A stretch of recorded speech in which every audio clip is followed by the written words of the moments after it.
Pemirsa apa kabar? Saya Santina membawakan Warta Berita PTS tanggal 23 Januari. Masa udara beku menghadirkan salju di kawasan pegunungan wilayah sentral ke utara. Salju telah turun di Yushan dan Hehuanshan sejak tadi malam. Sementara kedalaman salju di Taipingsan Yilan juga mencapai 3 cm dan embun beku mengubah Taman Mingchi menjadi dunia putih yang indah. Salju juga turun di Yangmingshan pada dini hari dan menarik banyak pengunjung untuk menikmati keindahan salju. Suhu rendah yang disertai hujan menyebabkan salju turun pada pagi hari di Ezhiping Yangmingshan yang berada di atas 800 meter dari permukaan laut. Banyak orang yang naik ke atas gunung untuk menantikan salju tadi malam. Sambil bermain, mereka sangat senang melihat kepingan salju mulai turun. 1点多下冰线，大概我记得应该4点半的时候就开始飘雪，因为车上就开始积厚厚的一层冰。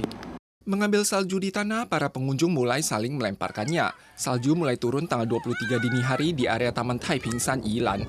Bagai permadani putih, salju setebal 3 cm menyelimuti area taman, menyebabkan antrean panjang warga dan kendaraan di luar lokasi kontrol lalu lintas.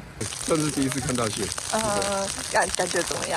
非常棒，很漂亮，第一次看到这么漂亮、这么雪白的一个雪景。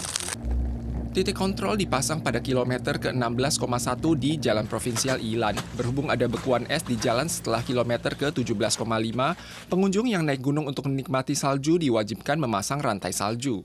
Area Hehuanshan, Taxueshan, dan ladang Fuzhousan juga diselimuti salju pada pagi hari. Sedangkan Taman Mingchi, walau tidak turun salju, ada embun beku karena suhunya cukup rendah. Dari ketinggian, seluruh area pegunungan terlihat putih. Warga sibuk membersihkan salju di atas mobil dengan tangan. Panorama ladang laksana ditaburi bubuk gula. Ini adalah Siyuan Yakou. Ketebalan salju yang turun pada pagi hari mencapai 5 cm. Masa udara beku ini telah mengubah distrik Fuxing Taoyuan dan desa Qianshi Hsinchu menjadi dunia salju. Hujan es yang semula turun di pegunungan belakang distrik Fuxing Taoyuan kemudian menjadi salju. Warga tampak gembira bermain dan membuat boneka salju. Yang juga menarik warga berburu salju adalah desa Qianshi Hsinchu. Akibat dampak suhu rendah, 4 SD di desa Qianshi telah meliburkan kelas selama 1 hari. Seiring kehadiran masa udara beku terkuat musim dingin kali ini, Badan Cuaca Pusat CWA mengeluarkan peringatan suhu rendah warna oranye untuk 21 kota dan kabupaten. Suhu terendah di dataran Pulau Taiwan 4,6 derajat Celcius tercatat di Sanwan, Miaoli, dan salju juga turun di pegunungan Sanxia dan Wulai yang berada di ketinggian sekitar 1000 mdpl. Selang 8 tahun, salju kembali turun di area pegunungan Wulai, kota New Taipei. Di dataran tinggi 967, mobil, motor, dan pepohonan semuanya tertutup salju putih. Tidak hanya Wulai, pegunungan distrik Sanxia yang tingginya hampir 900 meter juga turun salju. Masa udara beku tiba, suhu di seluruh Taiwan sangat dingin, kadar uap air juga berlimpah. CWA mengeluarkan peringatan suhu rendah warna oranye bagi 21 kota dan kabupaten tanggal 23 Selasa pagi. 北台湾的这一带呢，也有6度左右的低温。马祖、金门这边呢，也是一个偏向6度到10度以下的低温。 Fenomena salju langka juga ditemui di Masu tanggal 22 malam. Setelah mendengar kabar, warga setempat bergegas berburu salju ke Pisan. Banyak orang mengatakan mereka melihat salju di kampung halaman mereka sendiri untuk pertama kalinya. Suhu terendah di dataran pada pulau di luar Taiwan tanggal 23 tercatat di Matsu mencapai 1,5 derajat pada pagi hari. Suhu terendah di dataran adalah 4,6 derajat di desa Sanwan, Miaoli. Meski ada laporan turunnya salju di pegunungan tinggi di berbagai tempat, uap air akan berkurang mulai tanggal 24. Cuaca akan berubah menjadi dingin kering. Hanya pegunungan di atas 3.000 meter di wilayah tengah dan selatan yang masih berpeluang turun salju. CWA menyampaikan masa udara beku terkuat pada musim dingin ini lebih tinggi 3 derajat dibandingkan masa udara beku tahun 2016. Intensitasnya memang tidak sekuat itu, namun tetap saja sangat basah dan dingin. Suhu baru akan naik secara bertahap setelah masa udara beku berlalu pada hari Kamis tanggal 25. Menyambut kehadiran masa udara beku, masyarakat diimbau untuk menjaga kehangatan tubuh, terutama untuk lansia. Statistik Kepolisian Kota Taipei menunjukkan ada 6 orang lansia dengan rata-rata usia 80 tahun mengalami OKH atau henti detak jantung sejak kemarin hingga pagi ini. 1 orang berhasil diselamatkan dan 5 lainnya meninggal dunia.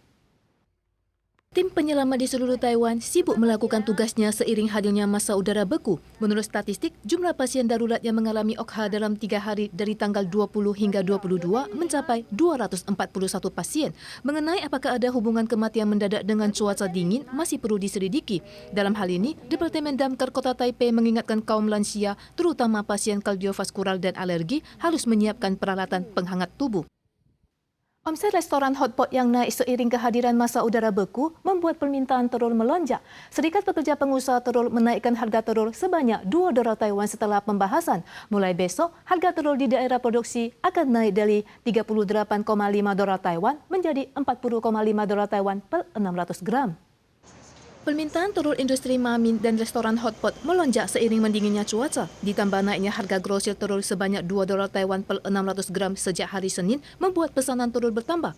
Pelaku usaha mengungkapkan bahwa peningkatan jumlah pesanan sebelum Imlek ditambah produksi yang berkurang karena banyak ayam yang flu dan tidak bertelur karena kehadiran masa udara beku membuat harga grosir telur mulai tanggal 22 naik dari $48 Taiwan menjadi $50 Taiwan per 600 gram. Sementara mulai tanggal 24 harga telur di area produksi juga akan naik dari $38,5 Taiwan menjadi $40,5 Taiwan per 600 gram. Gempa kuat bermagnitudo 7,1 terjadi di prefektur Aksu, Xinjiang di Tiongkok. Getaran kuat terasa sampai ibu kota Urumqi yang berjarak lebih 700 km dari pusat gempa dan negara tetangga Kazakhstan dan Kyrgyzstan di Asia Tengah. Diketahui setidaknya 3 orang cedera. Sesaat pasca gempa kuat, perumahan di wilayah Xinjiang termasuk dinding kamar mandi dan bagian dalam rumah rusak parah. Lampu gantung dan kursi goyang di rumah juga berguncang saat gempa melanda. Gempa bermagnitudo 7,1 dengan kedalaman 22 km mengguncang Kabupaten Usu, Prefektur Aksu, Xinjiang tanggal 23 sekitar pukul 2 waktu setempat. Selain ibu kota Urumqi yang berjarak 760 km dari epicentrum gempa, guncangan juga dirasakan di negara tetangga Kazakhstan dan Kyrgyzstan. На данный момент зафиксировано уже более 10 авторшоков. Populasi dalam radius 20 km di Kabupaten Usu yang merupakan epicentrum gempa tidak banyak. Lebih dari 200 gempa susulan berintensitas 3 terjadi pasca gempa, yang terkuat mencapai 5,3. Bencana sporadis juga dilaporkan bermunculan. Suhu setempat mencapai minus 11 derajat. Pemerintah Tiongkok telah meluncurkan mekanisme bantuan bencana. Selain itu, longsor parah terjadi di kota Chaotung, Provinsi Yunnan tanggal 22 dini hari. Diketahui sedikitnya 11 orang tewas. Saat bencana terjadi, 18 rumah tertimbun dan 47 orang hilang. Suhu menjelang malam kembali merosot dan mempersulit upaya penyelamatan. Para pemirsa sekalian, sekian Warta Berita PTS. Berikutnya mari kita saksikan bunga tulip di Belanda. Kita suara lagi di lain kesempatan. Sampai jumpa.